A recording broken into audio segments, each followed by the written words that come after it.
કેટલા લોકો એવું કહે છે કે જાતિવાદ જેવું કંઈ નથી. અરે શું નથી, આખો દેશ જાતિવાદમાં ડૂબી ગયો છે અને હજી તળિયે જઈ રહ્યો છે. એને બચાવવા માટે બધા જાગો. તમે જાતિ જોડો છો, જાતિવાદ કરો છો અને પછી એમ કહો છો કે ક્યાં છે જાતિવાદ. એટલી નાલાયકી લાવો છો ક્યાંથી?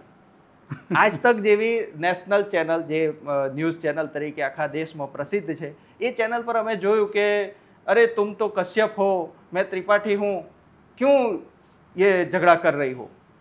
પછી કશ્યપ બોલે કે ભાઈ અરે ये सब लाइव चल रहा है, ऐसे भी थोड़ी बोलते हैं. એવી રીતે તમને બહુ પંપાળીને સ્નેહથી પ્રેમથી આપવામાં આવી રહ્યો છે જાતિવાદ. એટલે તમને ફીલ નથી થઈ રહ્યો, મળી રહ્યો છે, પૂરેપૂરો પ્રોપર મળી રહ્યો છે. અને આજે ત્યાં સુધી વધી ગયું છે કે લોકોને જાતિ જાણી લેવામાં વધારે રસ છે, વ્યક્તિનું વ્યક્તિત્વ. તમે કેવા? હા, આ અટક જે છે ને એ આપણી કમ્પાઉન્ડની બોલની બહાર રાખીને તો હું તો ખુશ થયો કે વાહ, બહુ સારો વિચાર છે એમ. પણ બીજા જ સેકન્ડે મારી નજર એમના નેમ પ્લેટ પડી. જે નેમ પ્લેટ હતી એના પર પડ્યું કે તમારા નેમ પ્લેટ પર તમારું નામ ગાયબ છે, તમારી અટક જ હાઇલાઇટ થાય છે. એક કામ કરો, આ નેમ પ્લેટને કમ્પાઉન્ડ વોલની બહાર ફેંકી દો, પછી ઉપર ફેંકી આવું કે સરકારી શાળાઓ સિવાય બીજી કોઈ શાળા જ ના હોવી જોઈએ. આર્થિક સદ્ધર લોકો તો ઓબીસી, એસટી, એસસી સિવાયના જેટલા પણ આર્થિક સદ્ધર લોકો હશે એ પ્રાઇવેટમાં જ જવાના છે. કે અણોને ભણાઈ દેવું તો આપણે તો ભાજીઓ ભાઈ ચીયો આવશે. એટલે ભાજીઓ એટલે ભાગે કામ કરનાર મજૂર તરીકે કોણ આવશે? આપણે ત્યાં લોકોને ભણાવી દઈશું. અરે એકવાર તો શિક્ષકોને તીડ ઉડાડવાનું કામ આપેલું છે, વચ્ચે ટોયલેટ ગળવાનું કામ આપ્યું હતું. હવે તો વિચાર કરો, આ શિક્ષકનું કામ છે.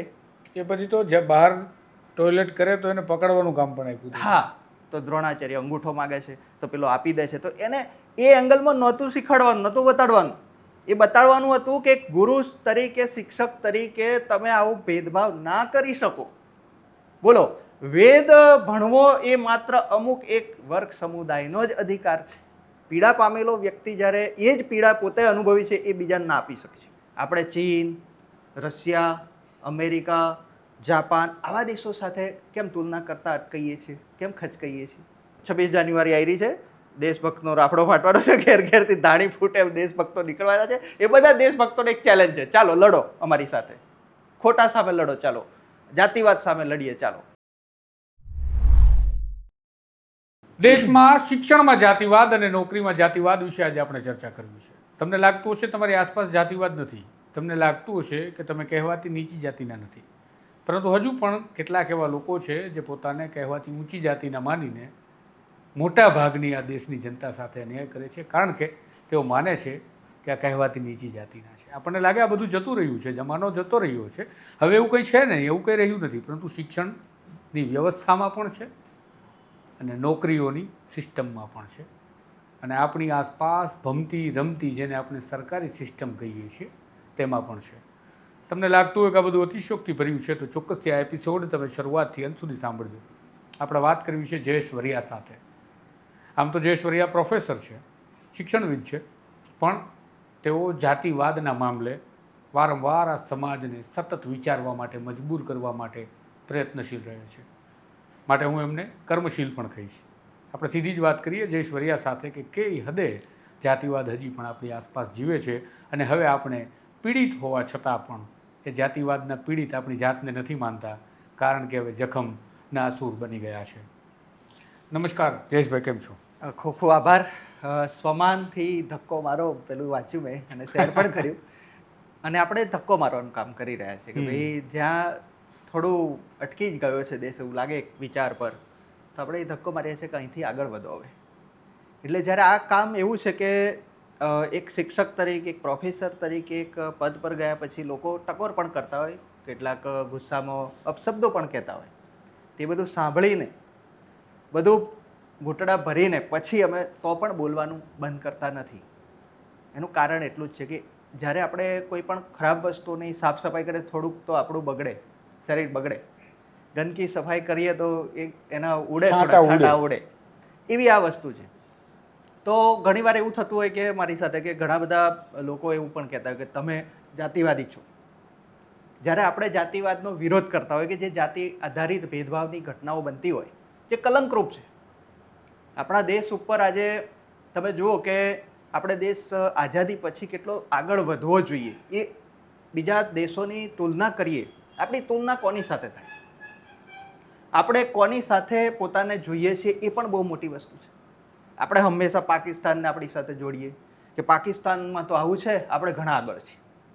બહુ આપણે બાંગ્લાદેશ, પાકિસ્તાન, શ્રીલંકા, નેપાળ કે પછી બહુ આગળ વધીએ તો ઈરાન, ઈરાક, આવા દેશો સાથે આપણી તુલના કરીએ છીએ. આપણે ચીન, રશિયા, અમેરિકા, જાપાન આવા દેશો સાથે કેમ તુલના કરતા અટકીએ છીએ, કેમ ખચકાઈએ છીએ?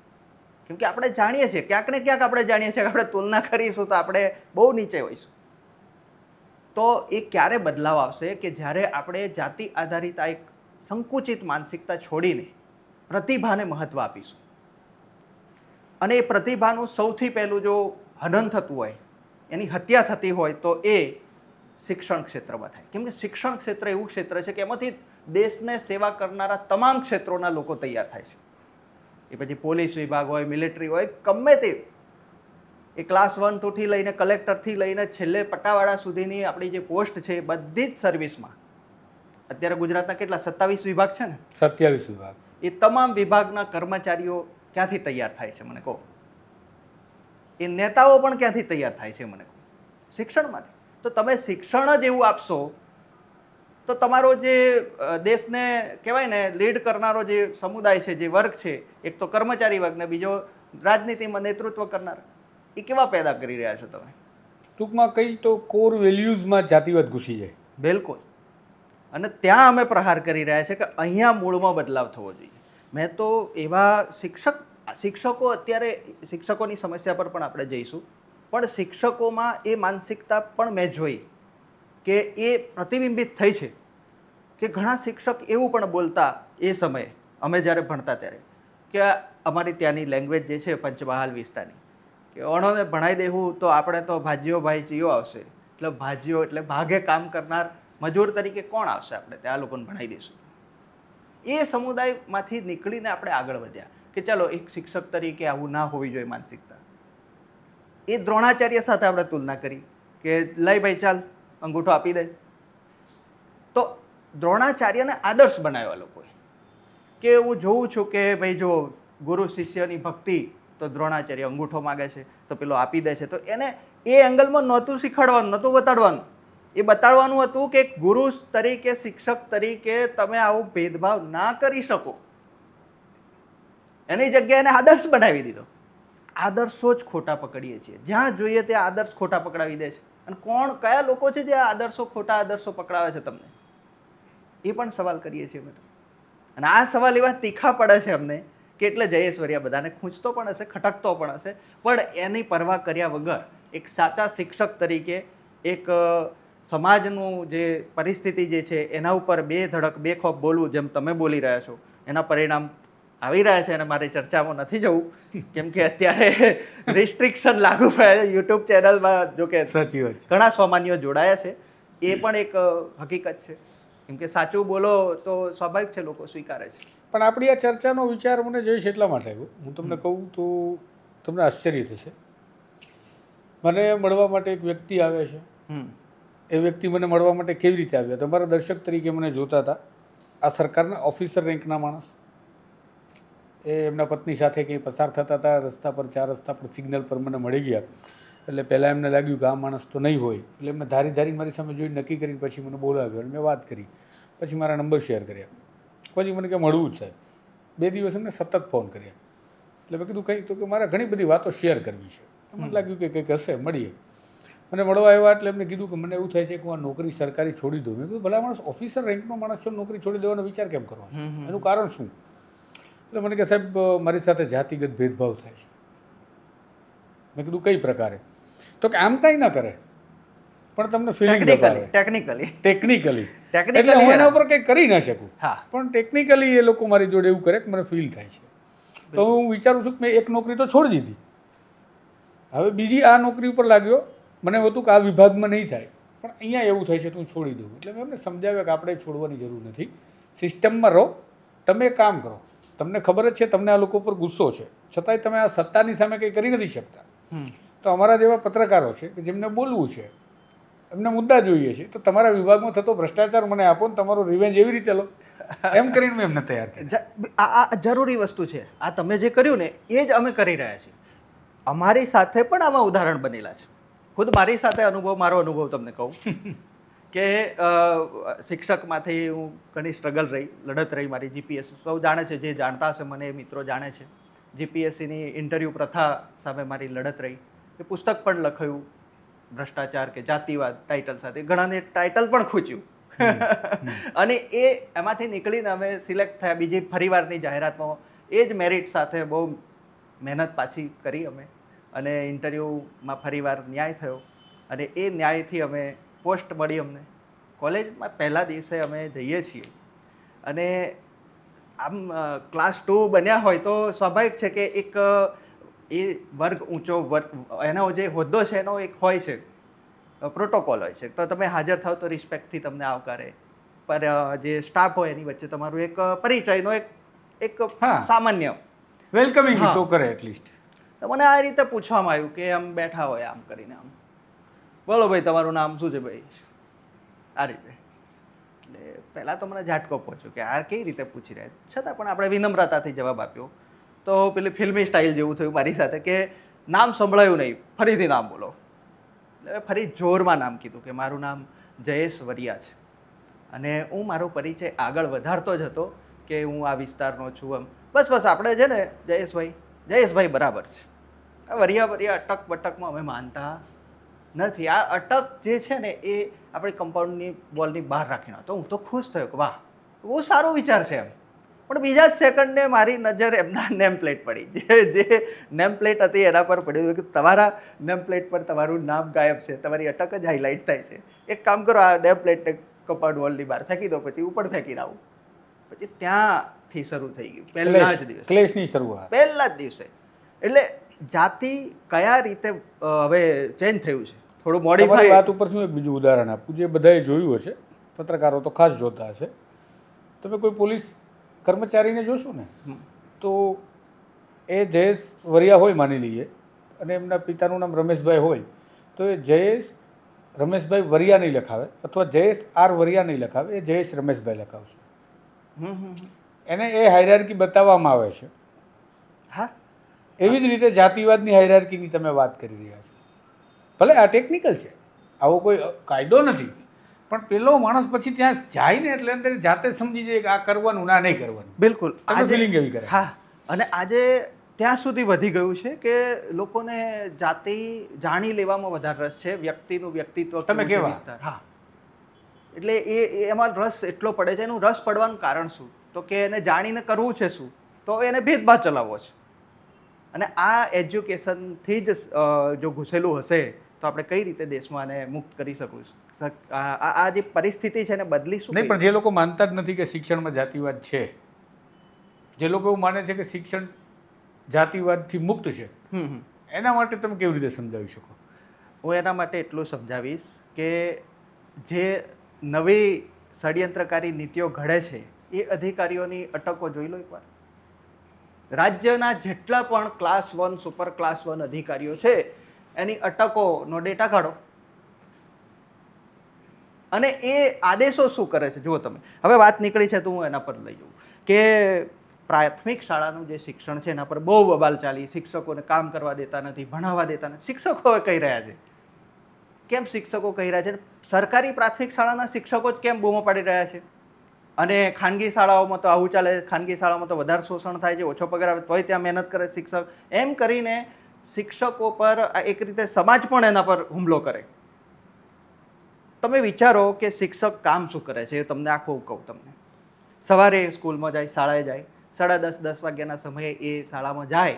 શાળામાં પહોંચતા એ શું કરશે? ત્યાં કોઈ પ્યુન નથી, પટ્ટાવાળા કે કોઈ વહીવટી સ્ટાફ નથી, બધું પોતે જ છે. શાળામાં એક જ શિક્ષકવાળી શાળા હોય છે આપણી રાજ્યમાં. હવે એ પોતે સફાઈ કરશે, સફાઈ કર્મચારી બની ગયો. એ પોતે અધિકારી તરીકે આચાર્યનું કામ કરશે, વહીવટી અધિકારી બની ગયો કામ કરનાર. પછી ક્લાસમાં જશે કે નહીં એ તો પછીની વાત છે. ક્લાસમાં એક શિક્ષક હશે તો 1 થી 7 ધોરણની શાળા હશે તો કયા ક્લાસને સંભાળશે, સાચવશે? આ એક પ્રશ્ન છે. તો આવા બધા તો ઘણા પ્રશ્ન છે જેની કોઈ ચર્ચા જ કરતું નથી. આને બાજુ પર રાખીએ. ચલો આ સમસ્યાને કદાચ કોઈક શિક્ષક, બાહોશ શિક્ષક એમ કે હું તો એકલો પણ ફોડી લઈશ, કરી શકું છું, વાંધો નહીં, ભણાવી શકું. એ શિક્ષકની હિંમતને આપણે સેલ્યુટ કરીએ. એવા શિક્ષકો ઘણા છે, મહેનતુ શિક્ષકો જે સ્ટ્રગલ કરીને કરે છે કામ. હવે સમજો કે એ શિક્ષક કામ કરે છે ત્યાં જઈને, તો શું કામ કરે જુઓ.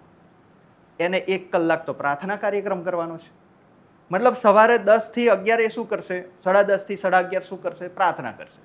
હવે પ્રાર્થનામાં શું શું હોય, ભજન હોય, ધૂન હોય, તો કે ભગવાનને યાદ કરીને દિવસની શરૂઆત કરવાની. પણ આટલું બધું ના હોય, એમ 1 કલાક ના હોય.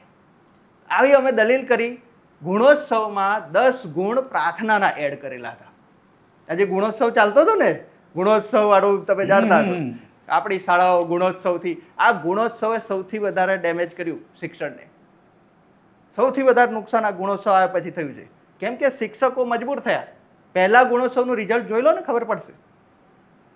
ત્યારે એવો નિર્ણય કરવાનો હતો કે શિક્ષકો વધારે સમય વિદ્યાર્થી પાસે ગાળે, વિદ્યાર્થી જોડે વધારે સમય આપે, એ નિર્ણય કરવાનો હતો. એની જગ્યાએ એવો નિર્ણય કર્યો, એકમ કસોટી લો, આ લો, ભણાવવાનું બાજુ પર, આંકડા ડેવલપ કરીને આપી દો અમને.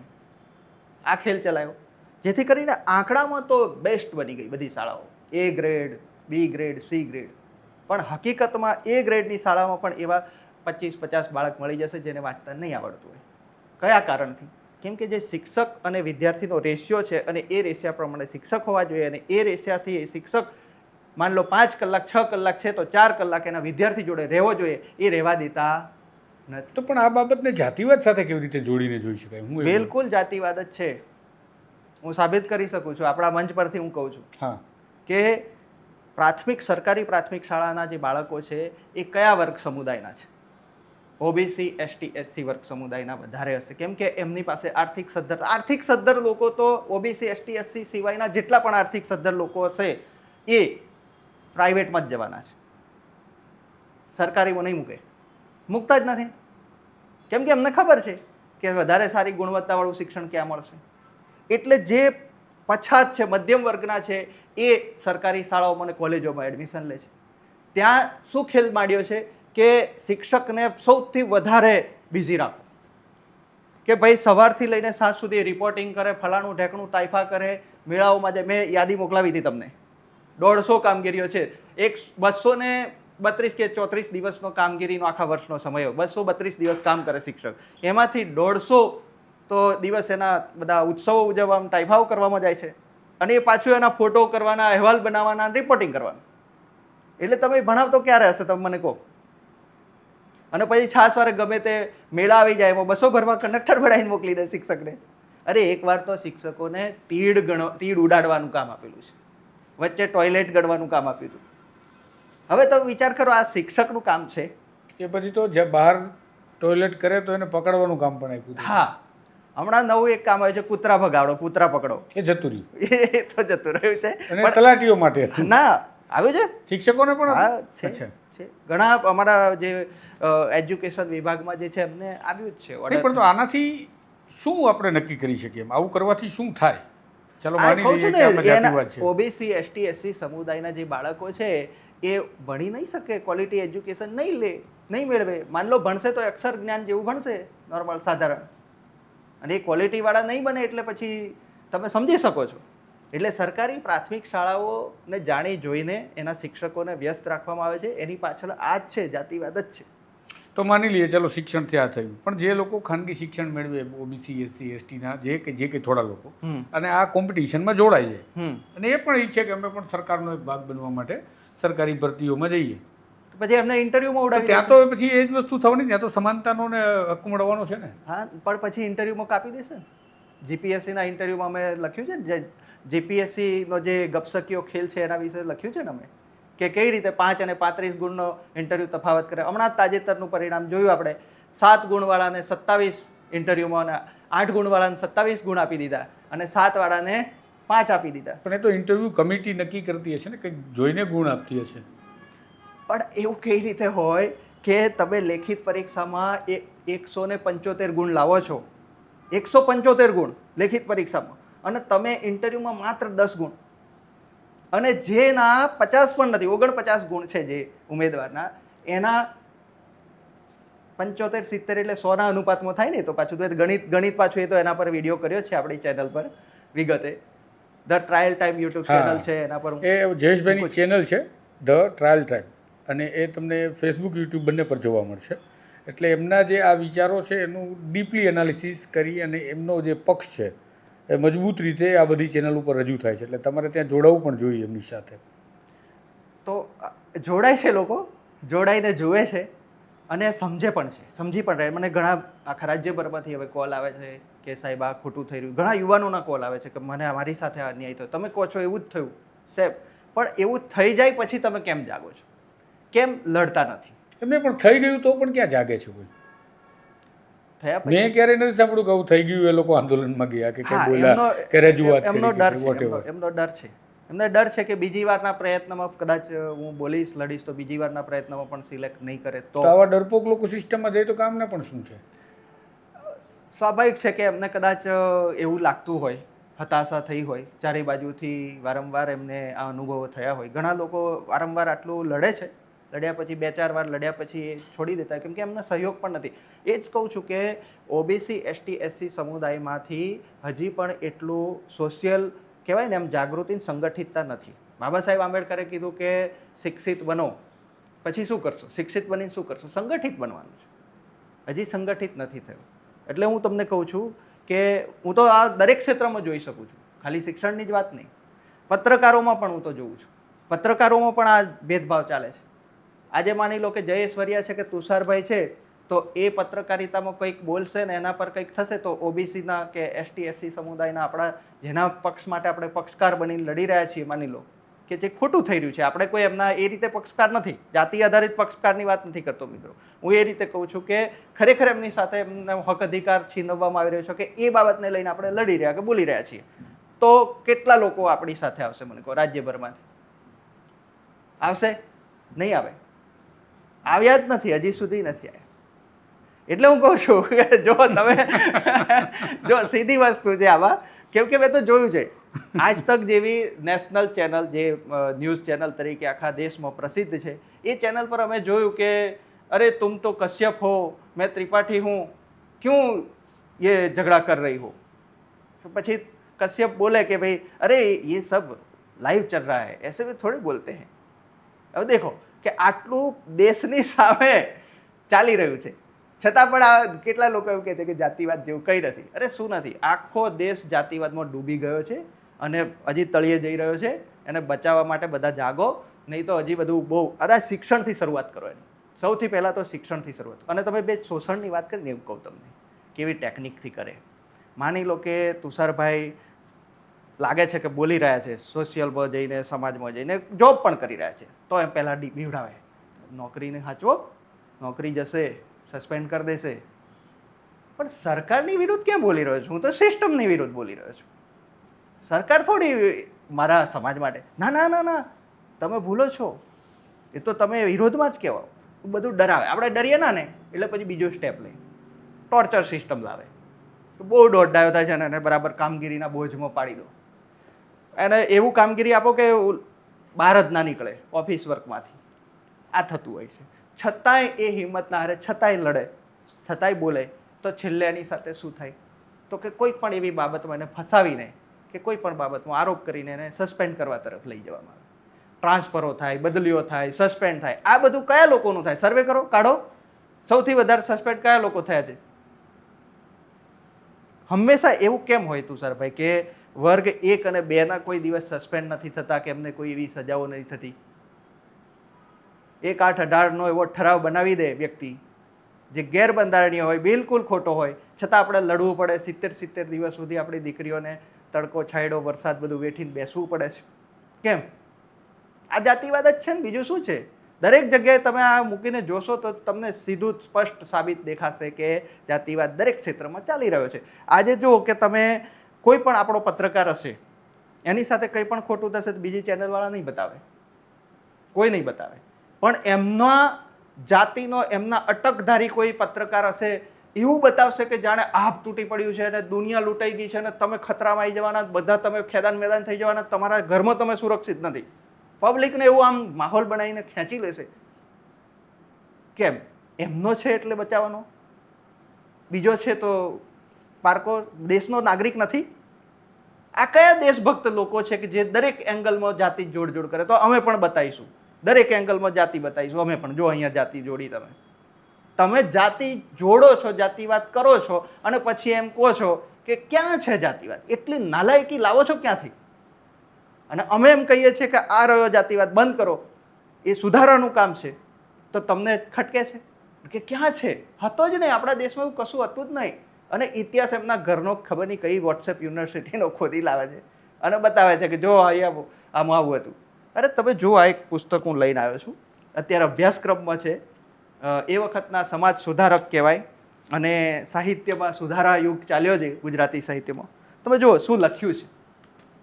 આજે જે લોકો, દરેકને હું એક પેટર્ન તમને સમજાવું, દરેકને એક કહેવાય ને એવું એક સિસ્ટમ આપી દીધી છે કે પહેલો નંબર, પહેલા નંબરવાળો બીજાને કહી દે કે ભાઈ તારે અમારથી આગળ નહીં.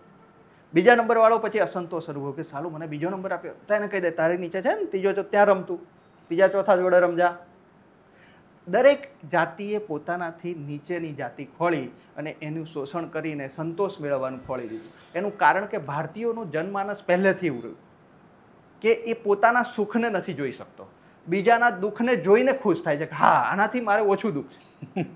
આપણે સાંભળ્યું પણ હશે સમાજ વ્યવહારમાં, અરે તમારે તો કંઈ દુઃખ નથી, તમે જુઓ ને ફલાણા ઢેકણાને ત્યાં તો કેટલી તકલીફ થઈ, બિચારો જુઓ ને, તમારે તો કાંઈ દુઃખ ના કહેવાય એની આગળ. એટલે આ પેલો ખુશ થઈ જાય, હા કે મારો હું એના કરતા સુખી છું. આ જો કેવી માનસિકતા કહેવાય. આપણને એવું લાગે કે આપણે સાંત્વના પાઠવે છે કે આ તમે ચિંતા ના કરો. સાંત્વના નહીં, એ સાયકોલોજી છે આખી.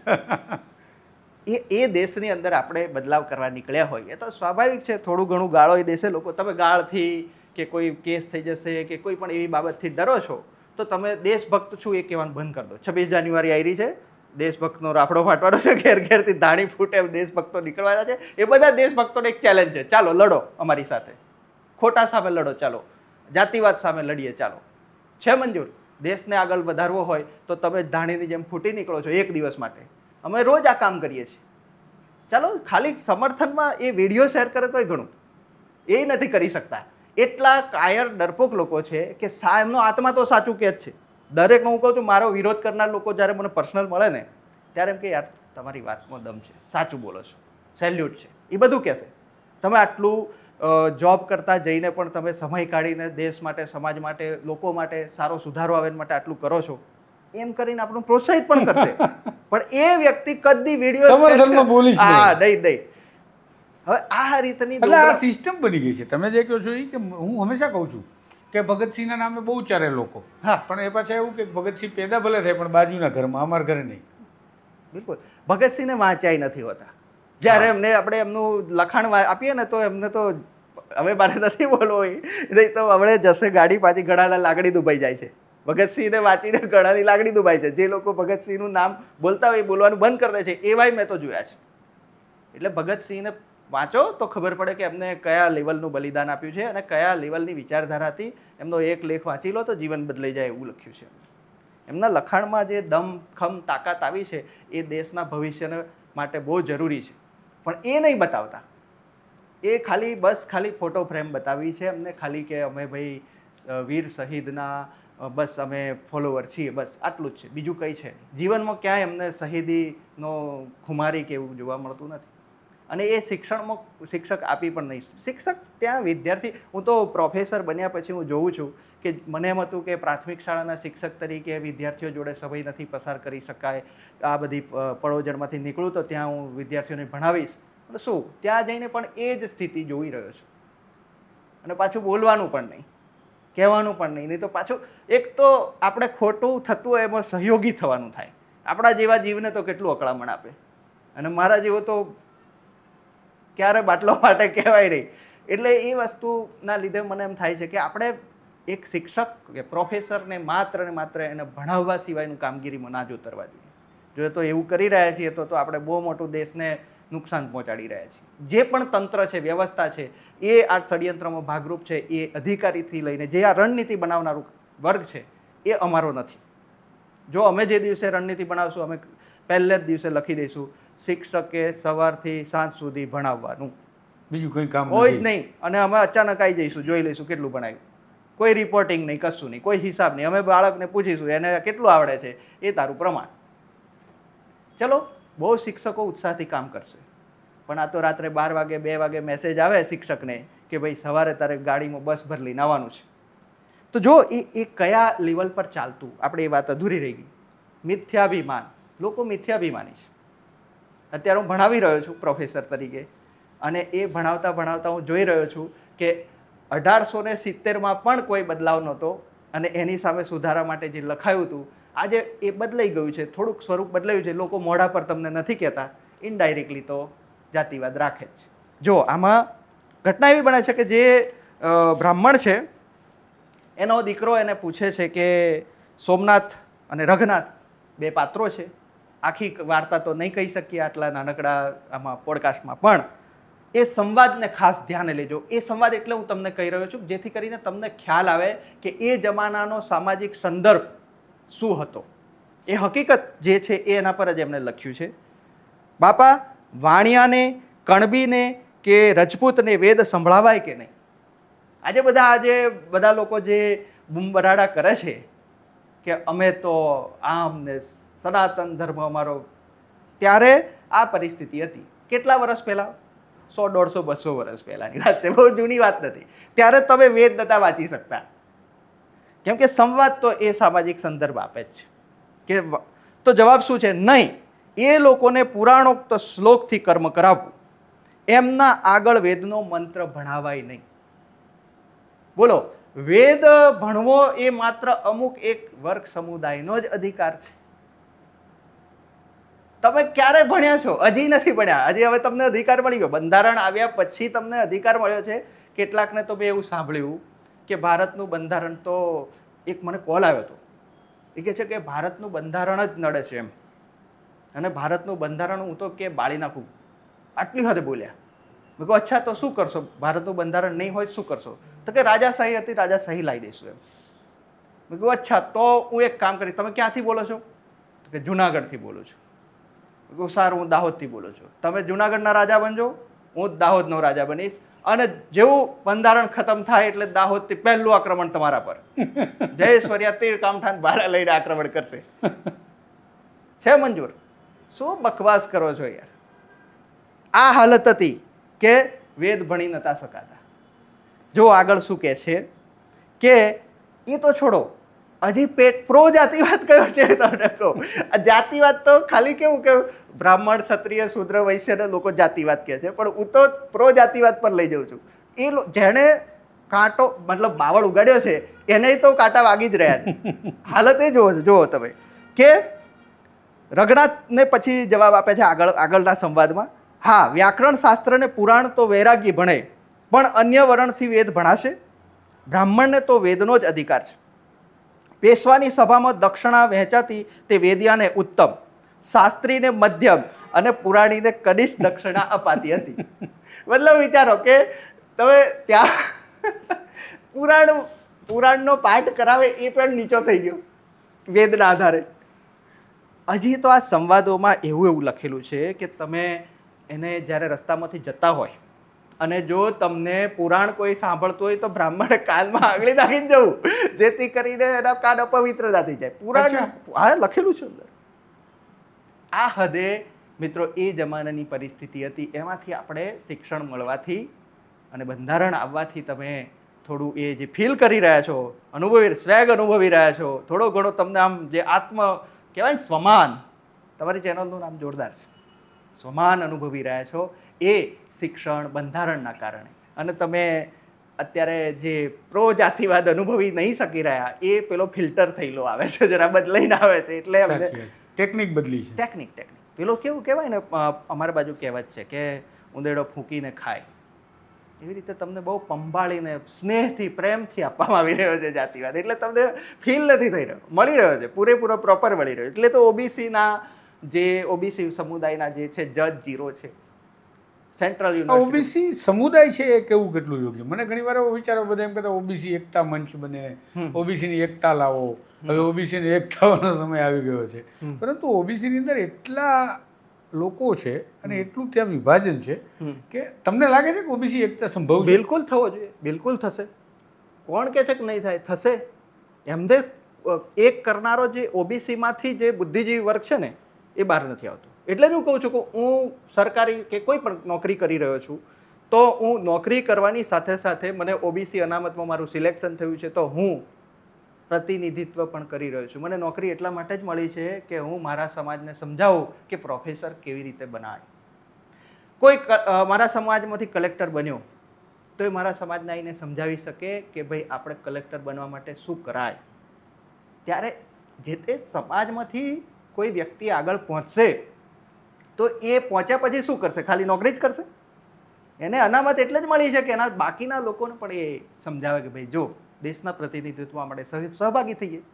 નહીં પણ તો એવું પણ બને ને, માનો કે આપણે જાતિવાદને દૂર કરવાની ચર્ચા કરીએ છીએ, તો જાતિવાદને દૂર કરવા માટે ઓબીસી, એસસી, એસટી કે બીજા કોઈ સમુદાયો, માનો કે ભલે રિઝર્વ નથી છતાં પણ એમની એકતા આપણે ચર્ચાઓ કરીએ અને એ બધા એક થઈ જાય તો પછી સામેના પક્ષે જેને ધૃણાસ્પદ રીતે જોવામાં આવે છે કે આમને ખૂબ જાતિવાદ અમારા પર દમન કર્યું છે તો એ પીડિત બની જાય તો એ પણ યોગ્ય નથી ને. કારણ કે જાતિવાદની અંદર તો બધાને જાતિ દૂર કરવી જોઈએ, બધાની સમાનતા. દરેક જાતિ એટલે કે એવું હોવું જોઈએ કે એક ભારતીયતા એક જાતિ હોવી જોઈએ. હું તો ભારતીયતા પણ આગળ વિચારું છું. બિલકુલ, હું એનાથી પણ આગળ કહું છું કે વિશ્વનો દરેક માણસ છે એ માણસ છે. છેલ્લે તો એ આપણે દેશના વાળા નડે છે ને જે કંઈ આપણી પોલિટિકલ જે દુશ્મનીઓ છે એના કારણે કોઈ માણસને દોષિત કરી એને પીડિત ન બનાવવું. બિલકુલ સહમત છું. અને જે લોકો માને છે કે ઓબીસી, એસટી, એસસી સમુદાય એકજૂટ થઈ જશે અને એ અમારું શોષણ કરતો થઈ જશે, સત્તામાં આવી જશે, તો એ એમનો બિલકુલ ખોટો ડર છે. કેમ કે એ સમુદાય બહુ વેઠ્યું છે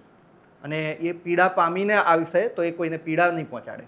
પીડા પામેલો વ્યક્તિ જ્યારે એ જ પીડા પોતે અનુભવી છે એ બીજાને ના આપી શકે. આ નિયમ છે. કેમ કે જ્યારે હું મારા ક્લાસમાં વિદ્યાર્થીને મળતો હોઉં, મને પૂછતા હોય તો હું એને બહુ પ્રેમથી એને સમજાય, મારું કામ મૂકી દઉં, ભલે ને ગમે તે થાય, એકવાર હું કામ મૂકીને પછી બોલ બેટા શું કામ છે, આટલા પ્રેમથી. કેમ કે મેં એવા શિક્ષક જોડે એ અનુભવ મેળવ્યો છે કે જ્યારે મને ગેટ આઉટ અહીંયાથી એવો રોઆબ બતાવ્યો હોય ત્યારે હું શિક્ષક બન્યો તો મેં વિચાર્યું કે હું મારા વિદ્યાર્થી સાથે એવો વ્યવહાર નહીં કરું જેનાથી મને મારા શિક્ષકથી દુઃખ પહોંચ્યું હતું જે તે સમયે. તો પીડા પામેલો વર્ગ તમને પીડા પહોંચાડશે એવી કલ્પના કરો છો, એનો મતલબ એ સાબિતી છે કે તમે બહુ પીડા પહોંચાડી છે. હું તો કહું છું તો એ તો સ્વીકારી રહ્યા છે, સ્વીકારી લીધું ને કે ભાઈ અમે ઓબીસી, એસટી, એસસીને પછાત રાખવામાં. પણ હવે તો લોકો એવું કહે છે કે હવે ક્યાં જાતિવાદ જેવું દેખાય છે. બધા લોકો સાથે મળે, હળે, ચા પાણી પીવે, નાસ્તો કરે, એકબીજાને સાથે અસ્પૃશ્યતા દૂર થઈ છે. હા, આવું બધી મોટાભાગનું વર્ગ આવું જ કહે છે ને આવી ચર્ચાઓને એક બળ આપનારું એક તત્વ કહો કે પછી એવા લોકો કહો એ પણ છે કે જે આ વાતને બળ આપે છે, પ્રોત્સાહિત કરે છે કે આ બરોબર છે. હા, ડરથી આપે છે. અચ્છા, ડરથી તમે જે આગળ કીધું ને એ જ ડરથી કે જો સત્તામાં આવી જાય, એમની પાસે માસ્ટર કી સત્તા છે. હું તો કહું છું કે માસ્ટર કી રાજનીતિ છે. રાજનીતિમાં જાઉં, મારા જેવો માણસ રાજનીતિમાં જાય તો પહેલું એક સેન્ટેન્સ લખે કે ભાઈ ચાલો દરેક ગામમાં એક લાઇબ્રેરી હોવી જોઈએ જેમાં આવા આટલા પુસ્તકો અમે જ આપીશું, સરકાર જ આપશે. સ્પર્ધાત્મક પરીક્ષાની તૈયારી ઘેર ઘેર કરતો થઈ જશે કે નહીં છોકરો. ક્લાસીસ ફ્રીમાં કરી દઈશું. આ બધા કામ અમે કરી દઈશું. એક લેટરથી એક ગ્રાન્ટ અમે પાસ કરી દઈશું. અત્યારે જે ખેલ ચાલી રહ્યો કેવો ચાલી રહ્યો છે કે માની લો પાટીદાર સમુદાય છે તો એને આટલી ગ્રાન્ટ આપી દીધી, એને ખુશ કરી દો.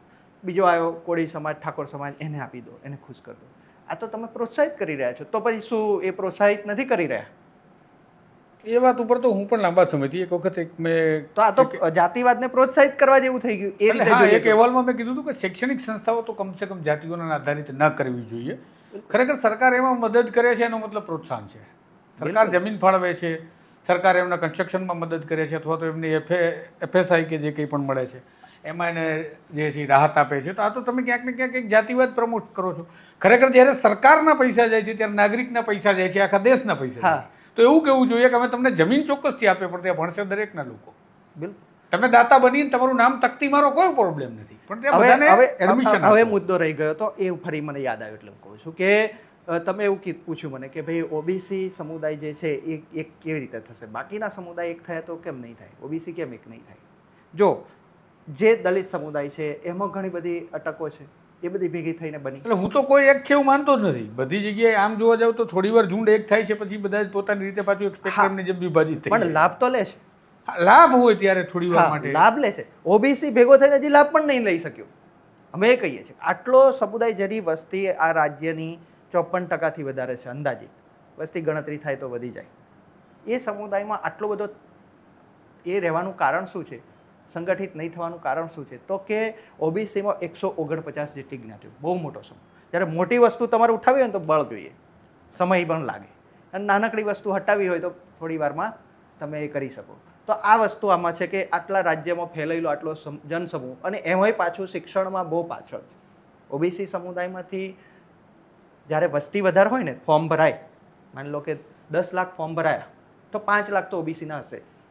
તો સિલેક્શનમાં જોશો ને તમે, તો મેરિટમાં અને વધારે સંખ્યામાં ઓબીસીના ઉમેદવાર હશે. એનું કારણ એની વસ્તી છે, અને એનું મેરિટ ઊંચું જાય છે એનું કારણ પણ એની વસ્તી જ છે. અને એ એટલામાંથી ઓવરઓલ એવરેજ જે મહેનતવાળા સ્ટુડન્ટ પહોંચે છે એમને પણ આ રોકી રહ્યા છે. એટલે અમને એના પર તો અમારી લડત ચાલુ જ રહેવાની, જે અટકવાની નથી કોઈ કાળે, અને દિવસે ને દિવસે વધશે. એ અટકશે નહીં, કેમ કે એ હક અધિકાર અને ન્યાયની વાત છે કે તમે એવું કરી જ ના શકો, એવી નીતિઓ બનાવી જ ના શકો, એવી નીતિઓ ઘડી જ ના શકો. એક તરફ લોકો એટલી અબૂઝ સમજણથી સવાલ કરે છે કે પ્રાથમિક શાળાના શિક્ષકો, અને બહુ મોટા પત્રકાર છે ગુજરાતના, એ પણ આ સવાલ કરી ચૂક્યા છે. ચેનલ એમની બહુ મોટી છે એટલે લોકો ફોલો કરે છે, અને ગાંડું ફોલો કરે છે લોકો. એમનું નામ મારે નામ લઈને પ્રસિદ્ધ નહીં કરવા, ઓલરેડી પ્રસિદ્ધ છે. આપણાથી કંઈ પ્રસિદ્ધિ મળી નથી જવાની એમને. પણ એમણે એવું બેકાર વાત કરી, બિલકુલ તર્કહીન વાત કરી. તો મેં સવાલ ઉઠાવ્યો કે ભાઈ ના જ ભણાવે, શિક્ષકને તો ખબર જ હોય કે ભાઈ એની શાળામાં કે એના ગવર્મેન્ટ બિલકુલ તળિયા ઝાટક કરીને બેઠી છે. નથી શિક્ષકો, નથી ઇન્ફ્રાસ્ટ્રક્ચર, નથી ક્વોલિટી પર્પઝ એજ્યુકેશન, એના કહેવાય ને નીતિ નિયમો. બસ 24 કલાક જાઓ ઘેટા બકરાની જેમ કામ કરીએ રાખો, ફલાણા ઢેકડા મેળામાં જાઓ, બસો ભરો, ગોવાળ બનીને રહી જવાનું છે. એમને કંઈ ભણાવવાનું, શિક્ષણ કાર્ય કરવાનું નથી. તો પછી એ તો સમજશે ને કે મારું પોતાનું બાળક તો કમસે કમ હું સારી શાળામાં મૂકું. તો શિક્ષક તો શું, કોઈ પણ જેની જોડે પૈસા છે ને એ તો પ્રાઇવેટમાં જ મૂકે, એમાં કશું ખોટું પણ નથી. તમે જો એવી દલીલ કરો છો કે સરકારી શાળામાં કેમ મૂકતા નથી, તો તમે પહેલી દલીલ એવી કરવા જોઈએ કે સરકારી શાળાઓ સિવાય બીજી કોઈ શાળા જ ના હોવી જોઈએ. કેમ સરકારી સિવાયની ખાનગી શાળાઓને પ્રોત્સાહિત કરીને દિન પ્રતિદિન તમે ખાનગીકરણને પ્રોત્સાહિત કરો છો? પછી એ સવાલ નથી પૂછ્યો. કેમ કે ખાનગી શિક્ષણનો જે કહેવાય ને એ પણ અમારા જોડે નથી. ખાનગી શિક્ષણ જે છે એ પણ બહુ મોટા મોટા સમુદાયો પાસે જ છે. સરકારી જે સંકુલો છે એવા સંકુલો તો જે ક્યાંય બતાવો મને ક્યાંય હોય તો એમના જેવા. સરકારી સંકુલો છે જ નહીં, ક્યાંય નથી, પ્રાઇવેટના જ છે પોતાના. એટલે સરકાર જે છે આ કરોડો રૂપિયાની જમીન આવી રીતે બધાને બાંટતી ફરે અને એક સમાજના નામે ખુશ કરે. ક્યારેક આ સમાજને આપે ખુશ કરે, ક્યારેક બીજા સમાજને આપીને ખુશ કરે. તો એ ત્યાં એટલા રૂપિયા બગાડીને ખુશ કરવાનું કામ કરી શકે છે, પરંતુ પોતે એવું નિર્માણ નથી કરી શકતી, અથવા તો કરવા ઈચ્છતી નથી, એવું લાગે છે. પણ કે જ્યાં તમામ જાતિના લોકો ભણે. ચર્ચાની શરૂઆત કરી ત્યાં જ પાછા આવી ગયા આપણે, કે જે શિક્ષણ મેળવેલું હશે જે વ્યક્તિએ, એને કેવું મેળવ્યું હશે? ભેદભાવવાળું. મેં મારા ક્લાસમાં જઈને કીધું કે મારે કોઈ એકલવ્ય કે કોઈ અર્જુન કે કોઈ દ્રોણાચાર્ય જેવું કશું જ નથી. અહીંયા બેઠેલા 100માંથી 100 એક સરખા, હોશિયાર, ઓછો હોશિયાર, વધારે હોશિયાર, કે ઓછું આવડતું, વધારે આવડતું, બધા મારા માટે એક સમાન વિદ્યાર્થી. પોલિસી જેવી 10 શિક્ષકો પણ એવી ચર્ચા કરતા હોય કે ક્લાસમાંથી આપણે 50 બાળકોથી 5 બાળક જોઈ લેવાના હોશિયાર હોય, બાકીના તો એમ જ ભણવાના છે. વિચારો, માનસિકતાનું ઘડતર. શિક્ષકો પણ ટ્રેનિંગ ક્યાંથી લે છે? કયા એજન્ડામાંથી ટ્રેનિંગ લઈ શિક્ષક બને છે? દ્રોણાચાર્ય આદર્શવાળામાંથી. સૌથી કપટ જેણે કર્યું છે, સૌથી ભેદભાવ જેણે કર્યો છે, ભેદભાવ જ આદર્શ બની જાય. એમ મને કહો કે કોઈ વ્યક્તિ એમ કે અમે ગુલામ છીએ અને ગુલામી પર અમને ગર્વ છે, અચ્છા હે કે હમ ગુલામ હે. હવે એને કેવી રીતે ગુલામી દૂર કરશો તમે? બહુ મોટો પડકાર થઈ ગયો. ગુલામી, બાબા સાહેબ આંબેડકરે કે ઉસકો ગુલામી કા અહેસાસ કરા દો, વિદ્રોહ થઈ જશે, બધા આપણે વાંચ્યું છે. પણ ક્યાં છે, ક્યાં અહેસાસ કરાવો કઈ રીતે? સમસ્યા થઈ ગઈ. કેમ કે 24 કલાક જે માધ્યમો છે, ટીવી ચેનલો, સિરિયલ બનાવે છે, જેટલા પણ માધ્યમો છે, એના પર કબજો કોનો છે? એ લોકોનો. અને પછી એમ કે છે ક્યાં છે જાતિવાદ? તો અમને એ સૌથી વધારે મોટી નાલાયકી લાગે છે એમના એ નિવેદન. આ આર્થિક રિઝર્વેશન વિશે શું કહેવું તમારું? રિઝર્વેશનમાં આર્થિકતા હોય જ ના શકે, પેરામીટર જ ખોટું છે. અને ઓબીસીને તો આ જે પકડાઈ દીધું છે ને, ક્રિમિલિયર, એ તો ઓબીસી જ્યારે જાગશે ત્યારે વિરોધ કરશે. હજી તો એને ખબર પણ નથી કેટલું નુકસાન થઈ ગયું. ઓબીસી એક રીતે આર્થિક અનામત જ બની ગઈ ને ક્રિમિલિયર આવ્યું એટલે. અને જો એક ઓબીસી જેની આવક 8 લાખ છે, એ ઓબીસી ને એવું કહેવામાં આવે છે કે ભાઈ ચલો તમે પછાત છો, બરાબર. અને એક આર્થિક અપરકાસ્ટ, સો કોલ્ડ અપરકાસ્ટ, જેને આપણે ઊંચા માને છે એ લોકો, આપણે કંઈ સ્વીકારતા નથી. આપણને રાગદ્વેષ નથી. હા, પણ એ કહેવાતા ઊંચા વર્ગના સમુદાયના લોકોને 8 લાખની આવકમાં એક ગરીબ, અને એ જ 8 લાખની ઇન્કમ વાળો ઓબીસી ધનવાન ક્રિમિલિયર. હવે વિચારો તો હવે ત્યાં આર્થિકતાના આધારે અનામત પોસિબલ જ નથી, સ્વીકારાય જ નહીં. આ ઈડબ્લ્યુએસ જે છે આર્થિક આધાર પર, એ ખરેખર એનો તો તે વખતે જ વિરોધ થવો જોઈતો હતો, પણ વિરોધ નથી થયો. એનું કારણ આ લોકોની ઉદારતા છે. એને તમે હવે પરીક્ષણમાં ના લેશો કે ઉદારતા બેવકૂફી નથી હોતી. ક્યારેક ક્યારેક એવું હોય કે ચલો ભાઈ ઈડબ્લ્યુએસમાં ઘણા એ સમુદાયોમાં મેં જોયું છે, અને હું સ્વીકારું પણ છું કે ત્યાં એ આર્થિક અસમાનતા જોઈએ છીએ આપણે, તો એમને ન્યાય મળે એ હેતુથી 10, પણ એ 10% તમે ઓબીસી એસટી એસસી સમુદાયની અનામત ઉપર બોજા રૂપે નાખો છો અને રોસ્ટરમાં ઓબીસીની સીટો કાપો છો, ત્યાં અમારો વિરોધ ચોક્કસ રહેશે. તમે લો, તમારું તમે લો. પણ ખરેખર જે આરક્ષણનો જે નિયમ છે રિઝર્વેશનનો, હું એવું માનું છું કે એ તો જાતિગત ભેદભાવ થતો એના માટે એના માટેની વાત હતી. એનું બેઝિક્સ તો એ છે કે પૈસાના આધારે તો કંઈ થતું જ નહીં. હા, એવું થતું હોત કે ભાઈ ચાલો ગરીબ અને અમીર વચ્ચેના ભેદની વાત કરી રહ્યા છીએ તો અલગ આખો સબ્જેક્ટ હતો. પણ અહીંયા તો એવી જાતિઓ હતી કે જેમને પાણી એમના હાથનું પીવાનું તો ઠીક, એમને પાણી આપવામાં પણ ન આવતું. પડછાયો આ જ મેં જે અત્યારે પુસ્તકમાંથી સંવાદ વાંચી સંભળાય એમ જ છે કે પડછાયો દૂર ભોરે, તારો પડછાયો મારા પર પડશે તો અપવિત્ર થઈ જઈશ. આ હદે ચાલતું હતું. તો આપણે રિઝર્વેશનના ક્રાઇટેરિયા બદલાવી નાખ્યા એવું નથી લાગતું અત્યારે. આ ઈડબ્લ્યુએસની જે તમે વાત કરી, ઈડબ્લ્યુએસ આવ્યું એનો મતલબ એ થયો કે અનામત પર હુમલો થયો. અનામતનો જે આત્મા હતો એ મરી ગયો. ઈડબ્લ્યુએસ આવ્યું એ પહેલાં ક્રિમિલિયર આવ્યું છે મિત્રો.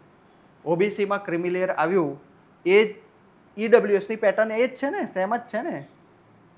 ક્રિમિલિયરમાં 8 લાખની આવક, તમે એક બાજુ એમ કહો છો કે સામાજિક શૈક્ષણિક પછાત, બરાબર, અને બીજી બાજુ એમ કહો છો કે આર્થિક 8 લાખ કેવી રીતે સ્વીકારાય? અને કેટલા વર્ષોથી ચાલી રહ્યું છે. તો અમે તો ઓબીસી સમુદાયની વસ્તીને કહીએ છીએ કે ભાઈ તમારી જો વસ્તી આખા રાજ્યમાં 54% હોય અને તમે સામુદાયિક રીતે આટલા એક કોમન વિચાર પર જો ભેગા ના થઈ શકતા હોય તો એમાં દોષ તો હું તમારો જ કહું છું. ઓબીસી સમુદાયના જેટલા પણ આગેવાનોનો પણ દોષ છે. એ આગેવાનો કદી પણ ઓબીસીના હિત માટે એકવાર પણ ઓબીસી બક્ષીબંધ શબ્દ બોલ્યા તો મને બતાવો. ઓબીસીના ચૂંટાયેલા જેટલા પણ નેતાઓ છે વિધાનસભામાં બેઠા છે એમાંના પક્ષ વિપક્ષ કોઈ પણ એવરેજ મને બતાવો કેટલા લોકો લડે છે, બોલે છે? કોઈ નહીં. બોલો જ નહીં તો તમારા સમુદાયનું કશું ભલું થવાનું નહીં. એક દિવસ એવો હશે કે તમે ત્યાંથી જ્યાં છો ને ત્યાંથી તમે પડી જશો. હજી તો જો રાજકીયમાં ઘુસાડી રહ્યા છે 10% વાળું. હવે જોજો આ લોકોને હજી જે સીટો કપાઈ છે ને હજી એ સીટો બચવાની જ નથી. આમાં રાજકીય રીતે આવશે ને, હું તો કહું છું આવવા દો. આંદોલન શું કરો છો? લઈ લો ને, તમારી જ સરકાર છે. કોણ ના પાડે? લઈ લો. 10% શું 20% લઈ લો અને બધું જ લઈ લો. એકવાર બધું લઈ લો તો આ લોકોને ખબર પડે વહેલા જાગીએ. વહેલા જાગશે અમારા. જેટલા મારશો એટલા વહેલા જાગશે. આ તો ઊંઘમાં હોય ને માણસ, એને તમે જરાક હળી કરો ને તો ના આમ કરીને હોઈ જાય પાછું. ઓબીસી સાથે આ ખેલ થઈ રહ્યો છે. કોઈ કહે બરાબર ધોકાવે તો વહેલો જાગે એવું છે. એટલે તમે જેટલું શોષણ કરશો એટલું વહેલું જાગે. જો તમે, મારા એક મિત્રએ બહુ સરસ વાત કરી હતી કે એસટી એસસી સમુદાય વધારે લડાયક છે, વધારે હક અધિકાર માટે જાગૃત છે. ઓબીસી એટલું જાગૃત નથી. તો મેં એમને જવાબ આપ્યો હતો કે એમને ગોળી વાગી છે, ઓબીસીને કાંટો વાગ્યો છે. એટલે ઓબીસીને કાંટો વાગ્યો છે એટલે એસા પડે જ્યારે ગોળીની રાહ જોઈ રહ્યો છે. અને છે આપણો જે વર્ગ જે પછાત કહેવાય જ એટલા માટે છે કેમ કે એમને જોયું ને તમે, વેદ શું કશું પણ ભણવાનો જ અધિકાર નહોતો, શિક્ષણનો જ અધિકાર નહોતો. એ સમુદાય શિક્ષણ આજે મેળવી રહ્યો છે ત્યારે શાળાઓમાં એ શિક્ષણ મેળવી ના શકે એટલે શિક્ષકોને કહેવાય ને, અમારી બાજુ કહેવત છે ગોળ ગધેડે ચડાવી દીધા છે. દાહોદમાં અમારા મિત્રો એક ગોળ ગધેડો થાય એટલે થાંભલા પર ચડવાનું હોય, બરાબર માર પડે અને પછી બહુ શ્રમવાળી વસ્તુ છે અને આખો તેલવાળો થઈ જાય, ડામર બધું ચોંટી જાય. અને ગોળ ગધેડો એક ચાડીયો ગોળ ગધેડો અમારા તહેવાર છે હોળી સમયના. તો એ હાલત એવી છે શિક્ષકોની કે એ અમારા જે વિસ્તારોમાં, જે પછાત વિસ્તારોમાં તો બહુ ખરાબ હાલત છે. રોડ રસ્તા પણ હજી પહોંચાડી શક્યા નથી શાળાઓમાં. અને બહુ દયનીય. તમે એમ કહો કે પ્રાથમિક શિક્ષણની તો છોડો, હું તો ઉચ્ચ શિક્ષણની પણ વાત કરું. ઉચ્ચ શિક્ષણમાં પણ એવી પ્રોફેસર અને શિક્ષક આ એવા વ્યક્તિઓ છે આપણા રાજ્યના, દેશના, કે ક્રિએટિવ, સર્જનાત્મક હોય. સર્જનાત્મક વ્યક્તિ ક્યારે સર્જનાત્મક હોય કે જ્યારે એ થોડો રિલેક્સ ફીલ કરે, કમ્ફર્ટેબલ ફીલ કરે. તમને હું એક બાજુ એમ કહું કે ચારે બાજુથી તમને લોકોએ ઘેરી લીધા છે અને ચારે બાજુથી તમને ગમે ત્યારે માર પડી શકે છે, એ પરિસ્થિતિમાં છો તમે, અને હવે કવિતા ગાઓ, તમે ગાશો? શિક્ષકો સાથે આ જ થઈ રહ્યું છે, પ્રોફેસરો સાથે આ જ થઈ રહ્યું છે. એને ચારે બાજુનું એવું કામ આપી દીધેલું હોય છે કે એ ભણાવવા બાજુ ભણાવે પણ ખરો ને તો એ ક્વોલિટીવાળું નહીં ભણાવી શકે. લેક્ચર જ નથી થતા. તમને કોલેજની વાત કરું, સેમેસ્ટર પ્રથા પણ નાબૂદ કરવી જોઈએ, એના પર હું કહી દઉં. ઘણું કહેવું છે પણ આપણે રહી જશે હજી. તો સેમેસ્ટરમાં કેવું 6 મહિના ભણવાનું. 6 મહિનાની અંદર કેવું થાય કે એડમિશન લેવામાં 2 મહિના જાય, 2 મહિના પરીક્ષામાં જાય, વધે 1 મહિનો. એ મહિનામાં પાછા તાઇફા થાય, જેવા પ્રાથમિક શિક્ષકો થાય છે એવા પ્રોફેસરોને થાય છે કે જાત જાતના કાર્યક્રમ કરવાના. પ્રોફેસર એનો કોર્ડિનેટ બનાવે, એને મતલબ કોર્ડિનેટ કરવાનું હોય. એ બધું એક રીતે વહીવટ જ કરે છે. અધિકારી જેવું જ એનું હાલત હોય છે, વહીવટી જ થઈ જાય છે ત્યાં. શિક્ષક રહેતો જ નથી. હવે એ ત્યાં શું કરે છે કે એ જ વિદ્યાર્થીઓ જે ભણે છે એ જ વિદ્યાર્થીઓને લેક્ચરમાંથી ઉઠાવીને કહે છે ચલ કાર્યક્રમ કરવા જઈએ. સમજાયું તમને? મતલબ જે 6 મહિનામાંથી 4 મહિના એના તો એડમિશન પ્રક્રિયા ફલાણું ઢેકણું એમાં જતા રહે છે, અને જે 2 મહિના ભણવાનું હોય છે એમાં પણ 1 મહિનો તો પેલામાં જતો. 1 મહિનાનું સેમેસ્ટર શું ભણશે વિદ્યાર્થી? ઘણા તો ક્ષેત્રમાં વિદ્યાર્થીઓ સમજી ગયા છે કે સાલું આપણે તાઇફા જ કરવા, નહીં જવું કોલેજ પર. તો વિદ્યાર્થીઓ કોલેજમાં જવાનું બંધ કરી દે. પાછું એમને રિક્વેસ્ટ કરવી પડે, અરે આવો લેક્ચર લઈએ, ભણાવીએ. લેક્ચર ચાલતું હોય, ચાલુ લેક્ચરમાં ચલો આદેશ, કચેરી આદેશ, કામ કરો. આ તો આટલું બોલવાની હિંમત કરું છું તો ઘણા બધા પ્રોફેસર મિત્રો કહેશે કે જયેશભાઈને ડર નહીં લાગતો, બોલે છે. ડર એ લોકોને લાગે છે કે જેનામાં દેશ ભાવના નથી. ફરી એ વાત આવી, 26 જાન્યુઆરી આવે છે તો કેટલા પ્રોફેસરો બોલશે એ મારો સવાલ છે. કેટલા શિક્ષકો બોલશે, કેટલા લડશે? બોલશે પછી લડવાનું સ્ટેપ આવે, પેલા બોલે પછી લડે. લડવાનું તો ક્યારે આવે કે જ્યારે બોલે તો ને, બોલતા જ નથી તો લડશે કેવી રીતે? અને જે દેશનો શિક્ષક બોલતો નથી, લડતો નથી, એ દેશનો શિક્ષક નથી, એ તો મરેલું મળદું જ છે. મળદા જોડે કેવી રીતે અપેક્ષા રાખી શકાય કે એ જીવંત નાગરિકો તૈયાર કરશે? એટલે આટલી હદે હું કહી રહ્યો છું, ઘણા બધા શિક્ષકો નારાજ થશે, અમને આવું કીધું. પણ સુધારકે તો બધું વેઠવાનું હોય છે. તમારે જે કહેવું એ કહેજો, મને ગાળો દેજો. તમને એનાથી તમારી જે બહાદુરી છે થોડી સંતોષ હશે. સાયકોલોજી છે. નબળા વ્યક્તિને ગાળ દઈ દઈએ અને આપણે સુરવીર સાબિત થઈ જઈએ, આ માનસિકતા છે. જાતિ પ્રથામાં પણ એવું જ છે. પોતાનાથી નબળા ઉપર તમે હુમલો કરો છો, 4-10 લોકો ભેગા થઈને. તમારાથી બળવાનની સામે તમારાથી બોલાતું નથી. ત્યાં તમારી સુરવીરતા કેટલી એ સાબિત થઈ જાય છે. તમને ખબર છે કે આ લોકો અમને મારશે નહીં, પણ એ ભૂલો છો. એ ભીવા કોરે ગાંવ હોય, મારે ઇતિહાસમાં નથી લઈ જવા, નથી અમારી દુઃખ છે લોકોને, પણ થયું છે. ઇતિહાસ દટાયેલો છે, ખોદો તો બહાર આવે એવો ઇતિહાસ છે ભારતનો. ભારતનો ઇતિહાસ હું કેમ દટાયેલો છે એમ કહું છું. જે ઇતિહાસ છે ને એ ઇતિહાસ હજી આમ ખાલી મેકઅપ કરેલો છે. ખોદાયેલો ઇતિહાસ તો બહુ અદ્ભુત છે. તમે ખોદશો ને તો પાયામાંથી એ ઇતિહાસ નીકળશે. મારા ઘરની પાછળ પણ એવો ઇતિહાસ છે.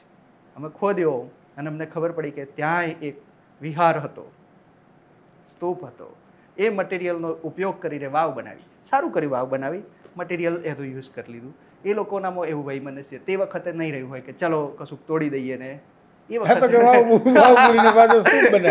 હા, એટલે એ વખતે એવી વૈમનસ્ય નહોતું. એમને એ વખત દુષ્કાળ પડ્યો હતો, ડભોઈનો કિલ્લો બની રહ્યો હતો, ત્યારે આ બાજુ વાવ બની ગઈ. અને એ વખતનું સિસ્ટમ પણ જુઓ કે જ્યારે કિલ્લો બન્યો તો ત્યાંના પ્રધાને ફરિયાદ કરી કે તમારા બુદ્ધિ નથી રાજા. તમે રાજા બહુ મહાન, ઉદાર, લોકોને હંમેશા પ્રજા માટે તમે ચિંતા કરતા હોય એવા રાજા છો, પણ તમારા બુદ્ધિ નથી. તો આવું કહે છે, કેમ આવું કીધું? રાજાએ બહુ વિનમ્રતાથી સાંભળ્યું એને કે આટલું કહે છે એની પાછળ કંઈક તો હશે. તો કે અત્યારે દુકાળમાં પાણી પીવાનું નથી, ત્યાં કિલ્લા બંધાવો છો, પાણીનોય બગાડ થાય અને કિલ્લો શું કામ લાગવાનો? લોકો જ નહીં જીવે તો કિલ્લામાં કોણ રહેશે? રાજાએ કીધું આ તો એક, ચલો હવે કિલ્લા બંધ, વાવ બાંધો. તો એ વખતના જે ન્યાયપ્રિય રાજાઓ હતા એ એવા હતા કે આવું કરતા હતા. આ ઇતિહાસ કોણ ભણાવશે? કયા શિક્ષકો ભણાવશે આ ઇતિહાસ? એટલે અમારો સવાલ છે કે શિક્ષકોમાં જ જો એ નહીં બચવા દઈએ એ તાકાત, તો વિદ્યાર્થીઓને પહોંચાડશે કોણ? અને જો વિદ્યાર્થીઓને પહોંચાડશે નહીં, આ તો રશિયા જેવો ખેલ થયો. યુરી ગાગરીન પેલો એનો અંતરિક્ષ યાત્રી ગયો અને એને કીધું કે ઉપર નો વેર ઇઝ ગોડ, કોઈ ભગવાન નથી. તો ત્યાંના રાષ્ટ્રપતિએ કીધું ચલો બધું બંધ કરી દો, શટર ડાઉન, ચર્ચ બધું બંધ કરી દીધું. ધાર્મિક કોઈ પુસ્તક લઈને અત્યારે રશિયામાં જવાતું નથી. બેન છે. કેમ? તો કે આપણે એવું બનાવવું નથી, આપણે સાચી વસ્તુ ભણાવીએ, ઓનલી ફોર વિજ્ઞાનને એના પર ગયા. તો રશિયા આજે ક્યાં છે? મને એ બતાવો કે વિશ્વમાં કયા દેશો આગળ છે?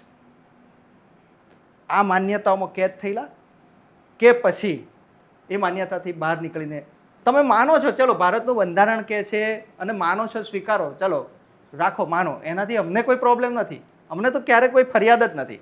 પણ તમે બસ એ સિવાય બીજું બધું ખોટું. હમણાં કેવું થયું કે મેં એક સેમિનારમાં એક વખત પ્રોફેસરને સાંભળ્યું, પ્રોફેસરો બહુ મોટા વિદ્વાન આવવા, તો મને રસ પડ્યો, ચાલો સાંભળીએ. વિદ્વાન બોલી રહ્યા હતા કે વિજ્ઞાને આપણી પથારી ફેરવી છે, મેકોલોએ આપણી પથારી ફેરવી છે. અરે ભાઈ, મેકોલો આવ્યો એટલે જ અમારા ઓબીસી એસટી એસસી ભણતા થયા ભાઈ. એ તો તમે તો આ જુઓ ને, વેદ તો વાંચવા દેતા નતા. એટલે આ તમે કોને શીખાડી રહ્યા છો કે ભાઈ? એટલે જો તમે એ માનસિકતા હજી પણ સર્ક્યુલેટ કરવાના પ્રયત્નમાં છે પ્રોફેસરો, જે પોતે પોતાને સર્વોપરી માને છે. એટલે અમે કહીએ છીએ કે શિક્ષણ તો શું, દેશના તમામ ક્ષેત્રોમાં જાતિવાદ બરાબર બધાને પકડીને બેઠો છે. અને જે જાતિવાદ છોડશે ને એ સાચો દેશનો નાગરિક. બાકી જો જાતિવાદને સમર્થન આપે છે, જાતિવાદી માનસિકતામાં કેદ થયેલો છે કે એવી કોઈ પણ ગપોડી વાતોને સ્વીકારે છે, એ ભારતનો નાગરિક તો શું, એ એમ જો ઘમંડ કરતો હોય તો એ મિથ્યાભિમાની જ છે. જેમ એ વખતે મિથ્યાભિમાન લખાયું છે અને આજે હું તમને બતાવી રહ્યો છું સામાજિક સંદર્ભ, તો આજે પણ એ જ સામાજિક સંદર્ભમાં આપણે કેદ જ છીએ. આપણે થોડા સુધારાને પેલું સારા દેખાવાનો બધા અહંકાર છે ને, બે રીતે હોય. એક અહંકાર પોતાને સારો બતાવવા માંગતો હોય, તો સારો અહંકાર કેવો હોય? ના ના ના, એવું કંઈ જ નથી, ક્યાં એવું ચાલતું નથી, બધું બરાબર જ છે. સારો અહંકાર છે. પેલો અહંકાર સારો છે, જે મોઢે કહી દે છે ને તમે અમે કેવા તમે કેવા, તો આપણને ખબર પડે સાલા હજી તું આવા માને છે, એની ટ્રીટમેન્ટ થશે. જો માની લો તાવ આવે છે, ખબર પડશે તો એને ઇન્જેક્શન મારે. મિથ્યાભિમાનની ટ્રીટમેન્ટ નહીં. હા, પણ મિથ્યાભિમાનીઓની ટ્રીટમેન્ટ નથી. તો આપણી સાથે હતા જયેશ વરિયા, જેમની સાથે આપણે ઊંડાણપૂર્વક ચર્ચા કરી અને કદાચ હવે તમને સમજાવ્યું હશે કે જાતિવાદ કેવો વણાયેલો છે આપણી આસપાસ. આશા રાખીએ કે આ જાતિવાદથી આપણે સૌ દૂર થઈએ, તમારા મગજમાંથી પણ જાતિવાદને દૂર કરીએ અને આ દેશને જાતિવાદથી મુક્ત કરી ખરેખર રાષ્ટ્રવાદી દેશ બનાવીએ. અન્યથા રાષ્ટ્રવાદની વાળાગોળી પી અને આપણે જાતિવાદમાં ભરપૂર રચ્યા પચ્યા રહીશું અને તું ઊંચો હું નીચોમાં પડ્યા રહીશું, તો આ દેશનું કલ્યાણ કરવું મને શક્ય નથી લાગતું. આપનું મંતવ્ય જરૂરથી કમેન્ટમાં જણાવજો. શું ખરેખર તમે જાતિવાદથી મુક્ત થઈ અને આ બાબતથી કંઈ શીખ્યા કે પછી અમારી આ ચર્ચાઓ તમને મિથ્યા લાગી રહ્યું છે? આમ તો જયેશભાઈ અને મિથ્યાભિમાનની વાત કરી છે. જો તમે પણ મિથ્યાભિમાનમાં હોય જાતિવાદના, તો આશા રાખીએ કે તેને આ એપિસોડથી દૂર કરવામાં અમે મદદરૂપ થઈશું અને રાષ્ટ્રના સહયોગમાં અમારો નાનકડો હિસ્સો રહેશે. જલ્દી મળીશું નવા એપિસોડ સાથે. જોડાયેલા રહેજો સ્વમાન સાથે. નમસ્કાર.